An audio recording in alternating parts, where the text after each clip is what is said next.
स्वाभिमानी शेतकरी संघटनेच्या मराठवाड्यातील पहिल्या विधानसभा उमेदवाराची घोषणा। जालना जिल्ह्यातल्या भोकरदन जाफराबाद विधानसभेसाठी मयूर बोर्डे यांच्या नावाची घोषणा। जिल्हा कार्यकारिणी बैठकीत मयूर बोर्डे यांच्या नावावर शिक्कामोर्तब।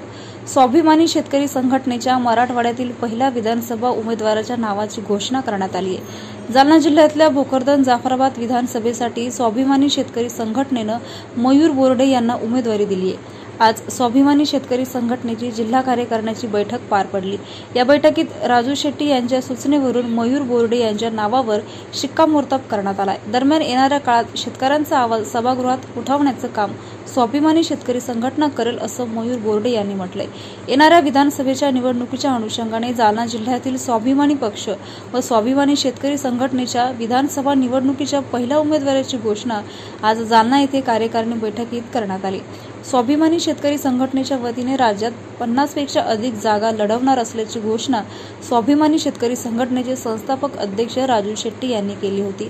स्वाभिमानी शेतकरी संघटनेची जिल्हा कार्यकारिणी बैठक जिल्हाध्यक्ष सुरेश काळे यांच्या अध्यक्षतेखाली गुरुवार रोजी जालना येथे संपन्न झाली।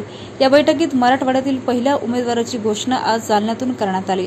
स्वाभिमानी शेतकरी संघटनेची जिल्हा कार्यकारिणी बैठक जालना येथील एका हॉटेलमध्ये आयोजित करण्यात आली होती। शासनाच्या चुकीच्या धोरणामुळे शेतकरी आर्थिक विवंचनेत सापडला आहे। शेतकरी कर्जबाजारी झाला आहे। त्यामुळे शेतकऱ्यांचे सर्व कर्ज माफ करून 7/12 कोरा करावा या मागण्यांसाठी स्वाभिमानी शेतकरी संघटनेच्या वतीने हरित क्रांतीचे प्रणेते स्वर्गीय वसंतराव नाईक शेतकरी कर्जमुक्ती अभियान 1 जुलैपासून राज्यभर राबवण्यात येणार आहे। शेतकऱ्यांचा 7/12 कोरा करण्याच्या मागणीसाठी स्वाभिमानी शेतकरी संघटना रस्त्यावर उतरणार आहे।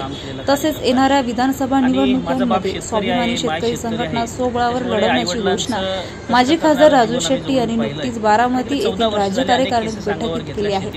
त्या अनुषंगाने मराठवाड्यातील जालना जिल्ह्यातील भोकरदन विधानसभा मतदारसंघाच्या उमेदवाराची घोषणा जिल्हा कार्यकारिणी बैठकीत करण्यात आली। भोकरदन विधानसभा मतदारसंघासाठी मयूर बोर्डे यांच्या नावावर शिक्कामोर्तब स्वाभिमानी संस्थापक अध्यक्ष राजू शेट्टी यांनी केली होती। भोकरदन विधानसभेचे उमेदवार मयूर बोर्डे यांच्या विजयाचा संकल्प करून सर्व कार्यकर्ते पदाधिकाऱ्यांनी कामाला लागावे असं आवाहन जिल्हाध्यक्ष सुरेश काळे यांनी पदाधिकाऱ्यांनी यावेळी केले।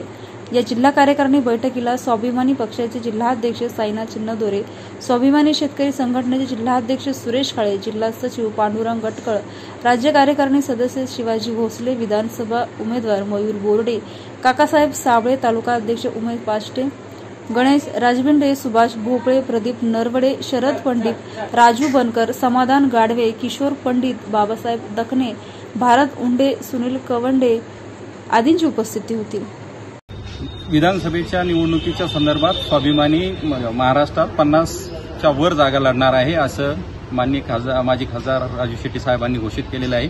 त्याच भूमिकेत आज मराठवाड्यामधून पहिली विधानसभेच्या उमेदवाराची घोषणा आज जाफराबाद भोकरदन या विधानसभा मतदारसंघातून मयूर बोर्डे यांच्या नावाची आम्ही करत आहोत। साहेबांनी तसा आदेश दिलेला आहे आणि त्यांच्या उमेदवारीवर शिक्कामोर्तब केलेला आहे। मराठवाड्यातील पहिली उमेदवारीची घोषणा स्वाभिमानीच्या वतीनं मयूर बोर्डे भोकरदन जाफराबाद विधानसभा मतदारसंघासाठी स्वाभिमानीचे उमेदवार असतील। ही स्वतंत्र निवडणूक लढणार का कोणासोबत युती आघाडी करणार? स्वाभिमानी लोकसभेला ही स्वतंत्रपणाने लढली होती, कोणत्या युतीसोबत नव्हती ना आघाडीसोबत नव्हती।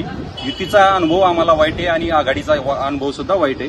त्यामुळे कुणासोबत युती आघाडी न करता जे आपले शेतकऱ्याचे प्रश्न आहेत ते शेतकऱ्याच्या प्रश्नाला न्याय देण्यासाठी सभागृहात आपल्या विचाराचे आपल्या शेतकऱ्याचे प्रतिनिधी असले पाहिजे।